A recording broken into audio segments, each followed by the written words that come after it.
Hello friends, welcome to Brack tutorial. मैं दीपेंद्र कुमार आप सबों को फिर से हार्दिक स्वागत करता हूं। दोस्तों, जैसा कि आप सभी जानते हैं कि मैंने इंग्लिश ग्रामर का बेसिक कंसेप्ट का सीरीज चला रहा था, जिसमें आप लोगों को पार्ट्स ऑफ स्पीच पढ़ा रहा था और बीच में मेरा वीडियो आना बंद हो गया था। 1 महीना पहले मैंने प्रोनाउन का वीडियो अपलोड किया था, जिसमें प्रोनाउन का डेफिनेशन, प्रोनाउन का काइंड्स और पर्सनल प्रोनाउन के बारे में मैंने डिस्कस किया था। तो उसी सीरीज को आगे बढ़ाते हुए आज मैं आप लोगों को पॉजेसिव प्रोनाउन बताने जा रहा हूं। तो आप सभी ध्यान से देखें, इसको समझें, इसका नोट्स बनाएं और अपने पार्ट्स ऑफ स्पीच के प्रोनाउन टॉपिक के कंसेप्ट को क्लियर करें। तो आइए शुरुआत करते हैं।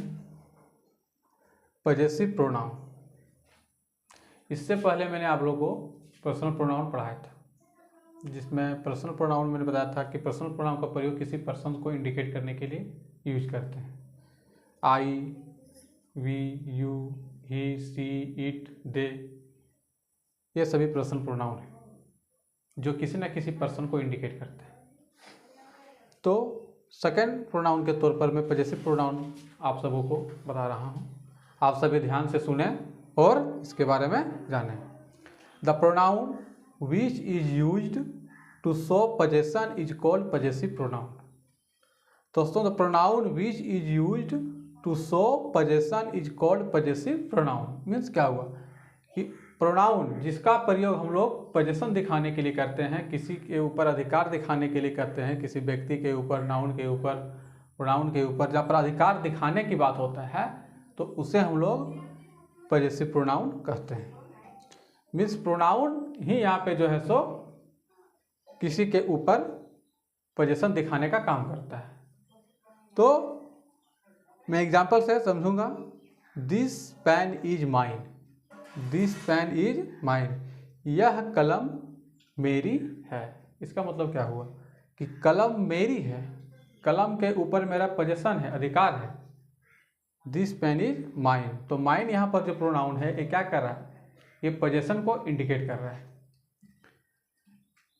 Next example, that book is yours, वह किताब तुम्हारी है।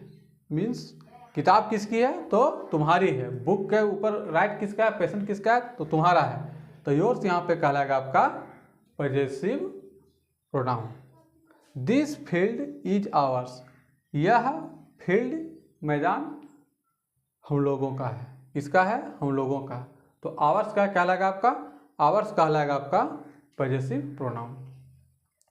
Yours is a nice dress, तो आप थोड़ा यहाँ समझ रहे होंगे कि योर्स का प्रयोग सर ने पहले क्यों कर दिया। तो योर्स पॉजेसिव प्रोनाउन है और इसका प्रयोग हम लोग फर्स्ट में करते हैं। Yours is a nice dress, इसका मतलब हुआ तुम्हारी अच्छी पोशाक है। तो पोशाक किसकी है, तुम्हारी, तुम्हारी अच्छी पोशाक। तो योर्स यहाँ पर पॉजेसिव प्रोनाउन का काम कर रहा है। तो ये पॉजेसिव प्रोनाउन का डेफिनेशन और इसका एग्जाम्पल्स के माध्यम से हम लोग समझें कि कौन कौन पॉजेसिव प्रोनाउन है। और भी पॉजेसिव प्रोनाउन के एग्जाम्पल हो सकते हैं, है ना।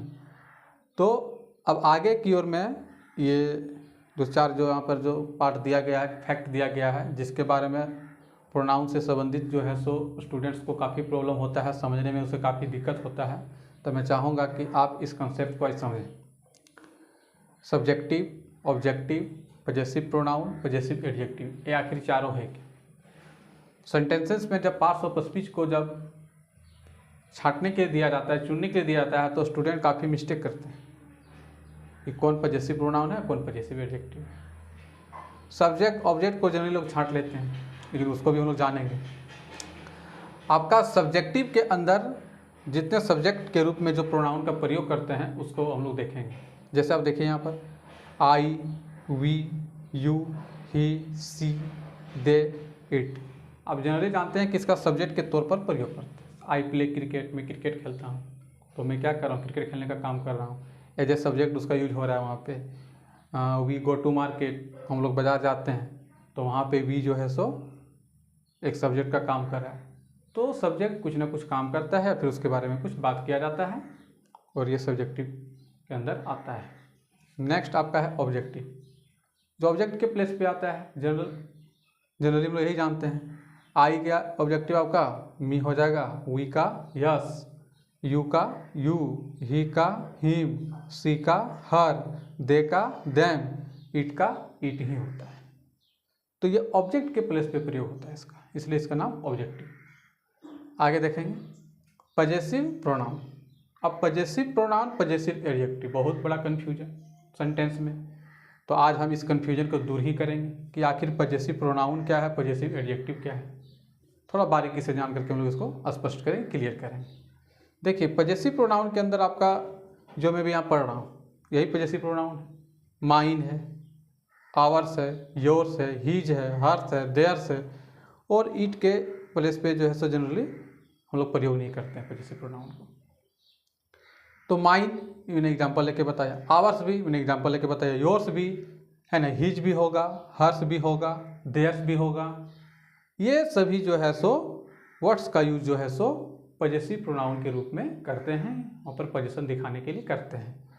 तो जनरली सिर्फ फर्स्ट जो आई का जो आपका पजेसिव प्रोनाउन है माइन, माइन को छोड़ करके बाकी बात आप सभी पजेसिव प्रोनाउन में देखें तो आपका सब में एस लगा हुआ है, माइन में एस नहीं लगा हुआ है। तो इस तरह से ट्रिक को भी आप फॉलो करके याद कर सकते हैं पजेसिव प्रोनाउन में कि आवर रहेगा तो एस लगा रहेगा, योर में भी एस, हीज में तो एस लगा हुआ है ऑलरेडी, हर में एस लगा हुआ, देर में देयर्स लग गया, सिर्फ माइन यहाँ पर जो है जिसके लास्ट में एस नहीं लगा हुआ है।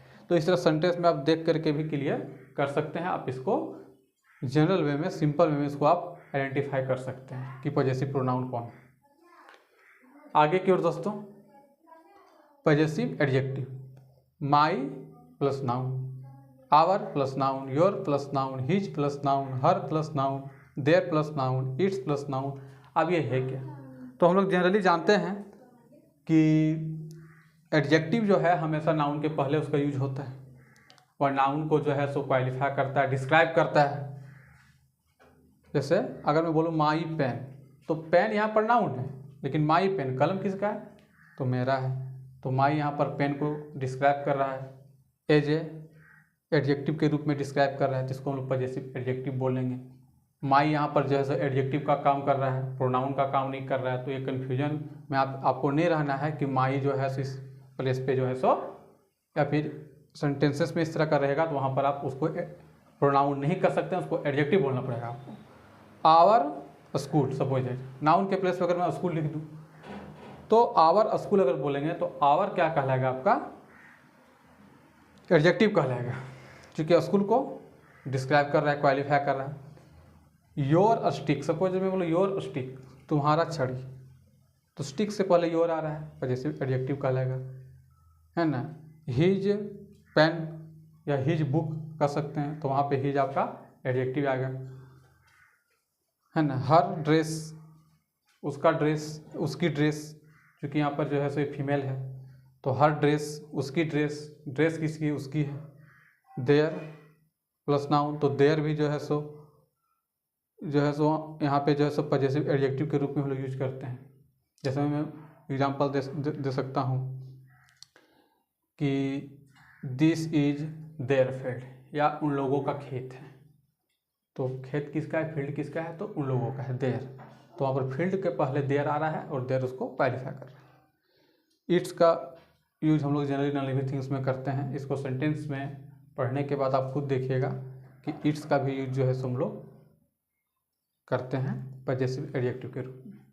तो ये सारा आपका topic subjective, objective, possessive pronoun, possessive adjective, और सब्जेक्टिव के अंदर कौन कौन आता है, ऑब्जेक्टिव के अंदर कौन कौन आता है, आपका जो है सो पजेसिव प्रोनाउन के अंदर कौन कौन आता है, पजेसिव एडजेक्टिव के अंदर कौन कौन आता है। तो ये सारे बातें आप लोगों को समझ में अच्छी तरह से आया होगा। सब्जेक्ट के प्लेस पे सब्जेक्टिव, ऑब्जेक्ट के प्लेस पे ऑब्जेक्टिव, पजेसिव प्रोनाउन जो प्रोनाउन का काम करता है, पजेशन का काम करता है, पजेसिव एडजेक्टिव यहाँ पर जो है सो किसी नाउन को क्वालिफाई करता है। अगर अधिक कोई प्रोनाउन तो पजेसिव एडजेक्टिव के तौर पर उसको लेते हैं, है ना। आज आपको पजेसिव प्रोनाउन का मैंने कंसेप्ट डेफिनेशन और एग्जाम्पल के साथ करवाया, और उसके साथ हम लोग और भी कंसेप्ट और भी जस्ट टॉपिक के बारे में जानें।